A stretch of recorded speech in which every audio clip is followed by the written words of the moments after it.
Good morning. Good morning. Good morning. Hey, y'all. We're the fourth quarter storytellers, and we are here to tell some stories again. And we are the people who are in that fourth quarter of life and in the game. So I want to go ahead and introduce myself. I am Cynthia Merritt, and I am 60ish. Y'all, let me say this right now. My internet is internet, and look at me now, freezing up, honey. So just look at Val's beautiful face as we're having this conversation, because I'm gonna be going in and out with a delay because my internet is going through something, and now it started raining, so it's having all kind of challenges. Anywho, we are here to tell some stories about moves that can change the trajectory of your life and your circumstances in this fourth quarter. So Val, let me go ahead and hand it to you. All right. Hello, I'm Valerie Davis. And since it's interneting, mine was interneting. So I'm here with you guys to my phone. So hopefully everything will be okay. One monkey can't stop no show. So we're gonna keep rolling no matter what. So as Cynthia's talking about the trajectory, changing the trajectory is really important at any age, but it's most definitely important at our age as we're getting youthfully older. Okay, I'm going to say it that way, youthfully older. So we want to do things accordingly, do things right, and just try to change the whole pace and make things better for us. So that's why we're here. So let's talk about it. All right, let's talk about it. And more than that, let's be about it. Don't talk about it, just be about it. Okay. All right, y'all. Okay, so today we are talking about something that really, really is important, especially in the fourth quarter of life. It is talking about how we sow into the lives of others. And I know that's something we're probably doing on a daily basis, or striving to do if you're not doing it already. But sowing into the lives of others. And it's more than just our children, especially our children, because they are our assignment to get them to where they need to be, to release them into the world so that they can bring their gifts and talents to the world. Now we have to prepare them for that.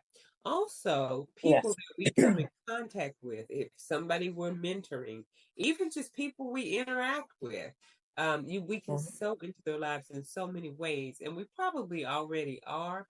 And just wanted to bring some different ways to our attention so we can continue to do that, because that is building a legacy, you guys.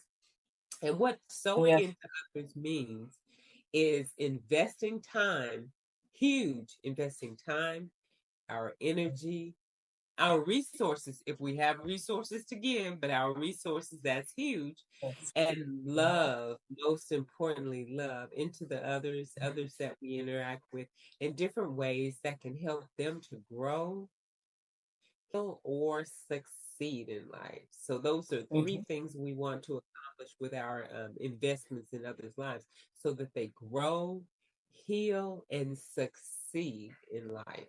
Yes. And then Val, you stop me if you need to say anything. But investing in others, sowing into their lives, is rooted in the idea that we're giving, and what we give, we will reap. So you reap what you sow, and a Yes, lot. it's going to come back to Go ahead. I was just saying it will come back to you. You giving unconditionally, and Absolutely. it will come back to you in so many different ways that you wouldn't even think that are possible. Exactly.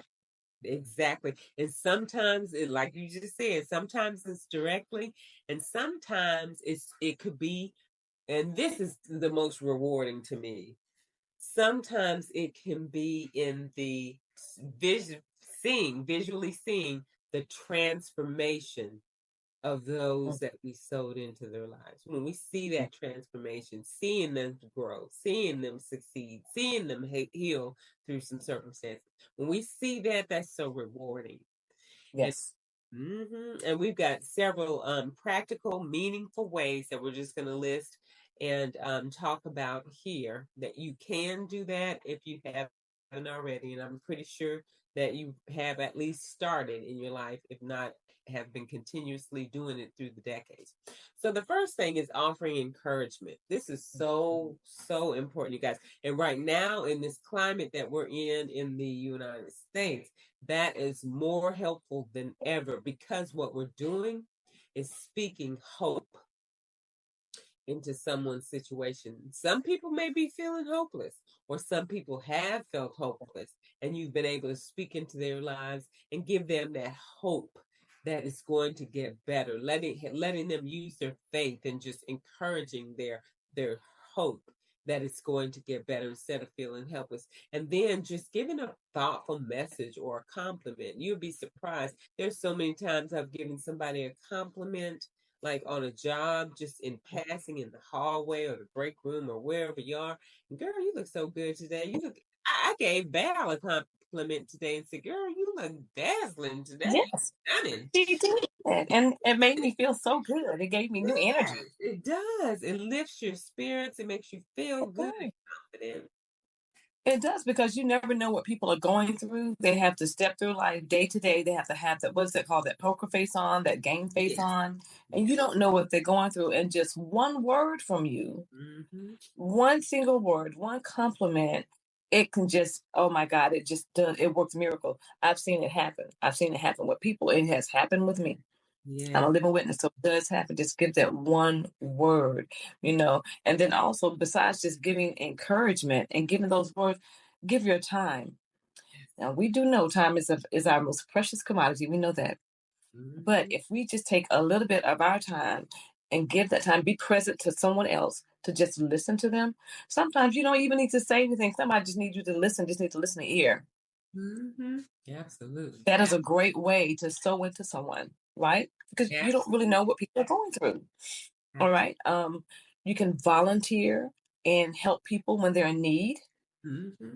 Okay. So just simple. Even when moving, when I was making my transition from Atlanta to Savannah, people were volunteering to help me. And it was so great. I was like, oh my God, you got to do that. And here in my mind, I'm like, okay, I need to pay you this. I need to do this. I need to. I'm like, no, we want to make this transition as smooth and easily as possible. See, I Beautiful. always can give examples. I don't talk about anything that I can't give examples on. So I experienced it. So that was people sowing into me during my time of need, and that was awesome. Yes. Okay.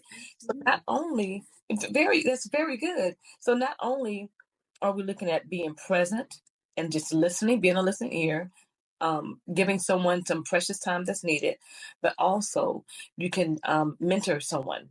Yes. Mentor someone who's just a few steps, a few paces behind within their life or their career. You can't tell me there's not anyone that doesn't need that. I'm sure there are multiple people that need that. And that is a great way to sow in. And do you know what type of footprint you leave on those people? Mm-hmm. Mm-hmm. It is a great footprint. It's a great imprint. It's a great print, period. Now they got something to look back on. Man, this person really gave me some golden nuggets that I can take through with the rest of my life. And then I, in return, can give those golden nuggets to someone else when it's needed. Absolutely. And I Right? wanted to talk about something you just said about the volunteering to help people when they're in need. You guys, Mm-hmm. and I've just always been this way, and I know some people are like that this as Mm-hmm. well, but I've met more people that are not than people who are. Mm-hmm. And I think that this is something we as a community need to work on, because what I pride myself in is when I can, or when I have, and I know you're like this too, Val, Yes. offer. Yes. I don't wait when I see a need. I don't wait. I don't necessarily need somebody to come beg and grovel and ask me for things. If I see somebody in need, That's right. I see that I can help them and have the means to Mm-hmm. do so, I offer before they have to, because I know That's true. if Same. when people are in need like that, Val, they a lot of times their confidence level is down, and they're feeling like, I'm tired of asking people for things, whatever. Mm-hmm. You just don't know. And then when you can come in and say, hey, do you need some help in this area? I got you. That's like a breath of fresh air to them. So, but That's anyway, true. That's right. um,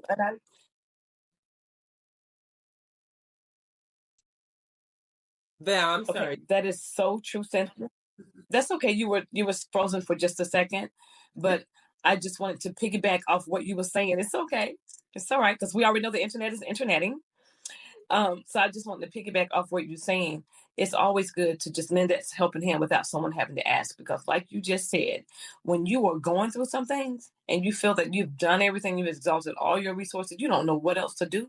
You don't know where to go. So when you see that, and if you have the ability to help them, here again, it may not be um, monetarily, but it could be items. It could be a listening ear, a shoulder to cry on. It could be suggestions, because when you're going through all that turmoil in your brain, you can think straight. Yes. So if you got somebody there that's willing to, like, okay, well, have you thought about this, or have you tried this? But you got to do it in a way that's really gentle and subtle, because you don't want to seem like you're coming off too strong. But being there to offer that helping hand, Yes. Yes. you just never know. You just And never then, know. So yeah, always got to keep that in mind. exactly. And then sharing your knowledge and skills. So, a lot of us have knowledge and skills in areas that others don't. But if we can, when we see a gap, or something that can empower someone else. We got to learn how to teach the skills, teach people what we know, share the wealth, the not financially. I mean, if you got that too, but knowledge, skills, experience. That's why we're getting it, guys. We are getting this Yeah. knowledge, skills, and experience to transfer it to others, so we can help others Hmm. learn and grow. And then we want to offer guidance for people who are trying to grow. So if you have a experience in doing hair, braiding hair, or some kind of craft, a skill of mechanic skills.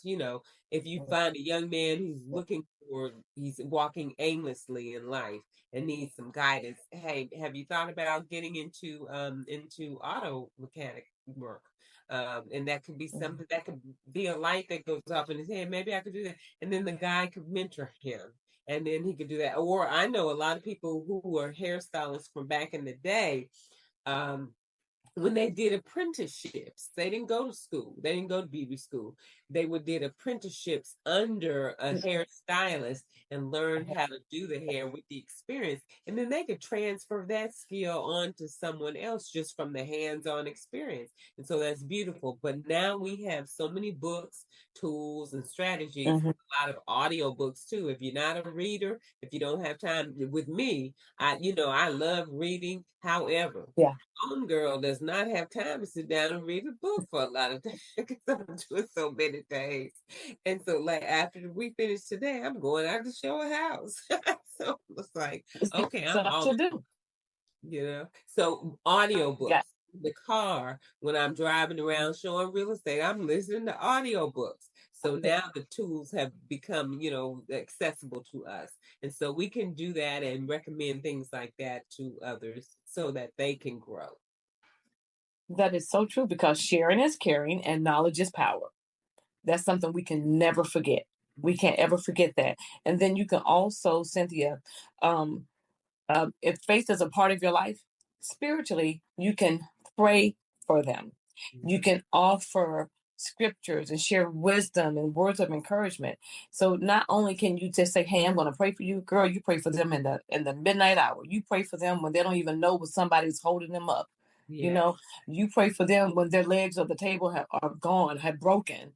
So you Mhm. give them that foundation. So you're constantly going into prayer for these individuals, for anyone that's in need of it. Right? So you share those scriptures when you have them. I often share scriptures and little things that may come to mind. It could be a song on the radio that's more of a contemporary song, and then in my mind, I can change the verses, change the words in the song to make it fit me, and then I'll share that. Yes. I'm always giving words of encouragement during tough times, and even when things are just good. And I just continue to do that. And then, if you're an individual that goes to church or go to women's seminars, networking events, things of that nature, invite them to spiritual uplifting conversations, church where they can get fed, Yes. where you can really, you need that spiritual feeding. You need it daily. You need it more than once a day. Absolutely. You honestly do. I go to bed with it, I wake up with it, and throughout the day, I got to have my spiritual feeding because that's what keeps me going. And I know if it keeps me going and I need it, and I know what I'm going through, just imagine people that you don't know what they're going through. And that is a excellent way of sowing into their life because you have them in the forefront of your brain and you want Mhm. to pray for them. You know, Yeah. so support them spiritually, guys. Absolutely, absolutely. That is awesome. So Mhm, also something we can do, and I spoke to this a little bit earlier, is be mhm, generous with our resources. So definitely financially, if we have resources and we're mhm, to lead people in that way. However, opportunities, and this is my ministry, opportunities with jobs, scholarships, and connectivity. Just being, mhm, I love to consider myself an expert networker. I mhm. network like crazy, and I Amen. people in my Rolodex, if you will. That's a term from the past. But I keep people in my Rolodex, and when I come across people, because I meet people every day and start Mhm, conversations with them, and when I hear someone say that they're looking for an opportunity in X industry, I'm like, mhm, oh, I know somebody who might be able to help you find something, and then I'll connect mhm, them because I keep that mental Rolodex and I have a paper Rolodex, mhm. not real Rolodex, but Right, right, right. my contact list or whatever. But anywho, that's my ministry. I'm an expert networker, Mhm, and I love connecting people with each other so they can make things happen. Even scholarships. I know people who have scholarships and jobs mhm, available. But also one thing I love doing is making sure one of my desired ministries is to open a food pantry. And I feel like no one in this country should be experiencing okay. food insecurity Mhm, or mhm, home insecurity. So those are two things I'm passionate about. So I love providing meals, showing people and telling people where food pantries are giving away food, mhm. and if they need transportation, how to tell them how to get, take Uber if they don't know, if they're not familiar with it. Or sometimes if I'm able to help someone, if they need to go, say, to a job interview or something, and I'm available, I'll be glad to take them. But Right. anytime we have those kind of needs, I love getting in there with those resources. That's good. And when you mentioned networking, Cynthia, I was just speaking to someone earlier during the week, this past week. I'm like, you know what? I'm in a different city, so I need to start networking more because all my resources are in Atlanta. And I said, okay, so let me start getting back into the networking field, but just in a different area. So Hmm. I've already checked what's going on with the Chamber of Commerce in certain cities and surrounding cities around here. I've checked to see what type of events that was coming up, all different things. And people at my job are like, well, why do you want to do that? I said, evidently, you do not understand. No, they don't. You do not understand. You want to be a plethora of information for people that you come in contact with so that you can be helpful when it's needed because we're always wanting people to be helpful for us when we need it, right? So in Now, order to see gain right those there, you resources, sewing into their lives right there. And then when you said right. that, I'm sorry for cutting you off, but I was like, that to me, that was a light that just went off. And you see that you Mhm. have an open door for mentoring right there. Change your Exactly. mindset. Exactly. I'm like, why would you not want to Right. They grow? don't know. You know, so yeah, when you mentioned that networking, that was like key right on point right there. Um, and since you mentioned the networking, we got to lead by example, guys. We've heard that all of our lives from our parents, from our teachers, professors, instructors. Lead by example, live out integrity, be kind, and be faithful. All right. So we want to show people what's possible when they think it's impossible, but you know it's possible because you've been through it, you've walked it, you've seen it. So you want to live by example. So now we're talking about the good examples, y'all. Live by the good examples, the bobblehead. Lead by the good examples and show people how to navigate through stress, show them how to get through challenges, show them how to get through divorce, show them how to get through financial difficulties, show them how to get through losing a home, show them how to get through losing your job, Mhm. show them how to get through gaining a new job, show them how to get through learning those people. So you have to lead by example, be consistent and dependable. Yeah. All right. Be consistent and dependable, not be consistent and dependable to yourself first. Hmm. Then Yeah. you And can be then, consistent and dependable. yes, absolutely. And just Mm-hmm. know that when you do, like when you started that conversation about people are Mm-hmm. watching, people are watching you Mm-hmm. because there's something different about you. And so they want to Yeah. see how you walk, how you move through life. And Yes. they're going to mimic Mm-hmm. that. If they see the results that you get that you are getting from the way you move from life, they're going to mimic Mm-hmm. behavior, and that's an awesome opportunity right there. It is. Yeah, It is. and then Thank you you. want to encourage their purpose. Were you about to say something else, Val? I'm sorry. No, ma'am, that was it.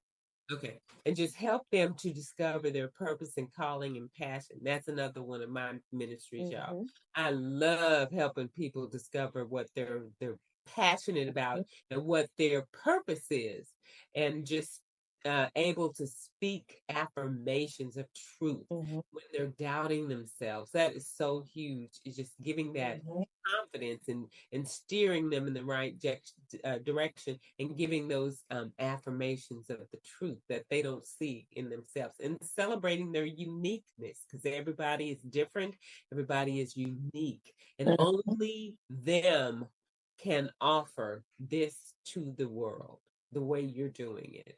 So yes, and then that's their uniqueness. Celebrate that, and just not their productivity, what they're producing, but their uniqueness and what they can offer as a gift to the That's world. right.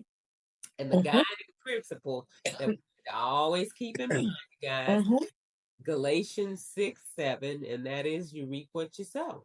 So when we sow that love, that wisdom, that patience, our generosity into somebody else, then you might not Mm-hmm. see it instantly, like Val just said, alluded to, but over time, you're going to see those seeds grow into something super powerful that's going to make you so proud, and it's going to reward you and warm your heart because Mm-hmm.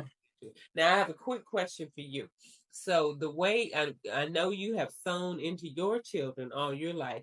So, Mm-hmm. what is a way that your children feel that you have sowed into them, into their lives? Do you know? Oh, oh my goodness, yes, we talk about this a lot. It's a couple of things. Okay. Um, excuse me. They tell me, give them advice, showing them how, as my son would say, showing them how to maneuver through life and wearing multiple hats. So when to turn it on, when to turn it off, when to do it, when not to do it. So they look at that all the time and they tell me like, man, I learned this from you. I'm so glad that you taught me this. I saw you do this. I saw how you got this. And then, so watching me Mhm. leading by example, living by example, the verbiage, the speaking into them, the praying, and oh honey, the pacing at night, they hear it, they saw it, so there's a lot of things that they always tell me that I poured into them. And then Mhm. they tell me this often. So it's not just something that they just say, oh, Yeah. I want to on your birthday. Yeah. Yeah. Absolutely. This is a constant conversation. Hmm. This is the constant conversation. So they show me and tell me that I've sown into them. And guess what else? What? I can see Yes. the transition as you were speaking before. I can see them transitioning from the things that I have said to them, things Yeah. that I've taught them, and the things that they've seen from me and of me. So that is the best feeling in the world. And It as they say, warms your God, if heart, you don't ever doesn't do it? anything else for me, yes, it does. You've done more than enough to see that. To see that you've done more Come than on. enough. Come on. Come on. And And yes. what about you? Oh, well, I mine is most of all, well, several ways, but the biggest one I get is the mindset, and that it shapes what they do, especially as adults, and how they think, how they move through Mm-hmm. life, and the outcomes of what they're trying to do. So mine was mindset Mm-hmm. And my youngest son says all the time that what I have seen you do is make a way out of no way. When there's no way, you get Yes. and you create something to a resource and make a way out of no way where there was no way. And you keep doing it throughout your life. And so that makes him feel like he can do that throughout his life. Yes. So, I mean, yeah, I Well, mean, we are superheroes, honey. yeah, because they've been watching us and how we move through life and the results that we've gotten from it. And it's huge, y'all. The way we sow into not only young people, there's some old people out here who needs to sowing into. Yeah. So just people we interact with on the day. Ooh, that thunder just knocked everything all over the place. Oh my goodness. So I know. So anyway, but thank you guys for stopping in. Val, do you have a verse for us? Or yes, any I do. word? Since we're You have a talking, word. I have a verse for us. Since you came to us with Galatians 6:7. You reap what you sow, and then I also just want to remind people of Luke 6:38. Give and it shall be given unto you. Yes. Measure, pressed down and shaken together and running over, shall men give into your bosom. For with the same measure that ye meet, withal it shall be measured to you again. And we're not just talking about finances, we're talking about sowing into someone mentally, spiritually, emotionally, however that can be done, however is needed. Hey, and that's all I got. That's what we're That's here it. for. That's it, and that's all, folks. Yes, that's helpful. At first, folks, have a great day. Thanks for stopping by, and don't forget to please like, subscribe, and share with anyone who might be benefited by this information, y'all. We love you. Have a good day, guys. So that's Bye. you guys. Have a good day. Bye.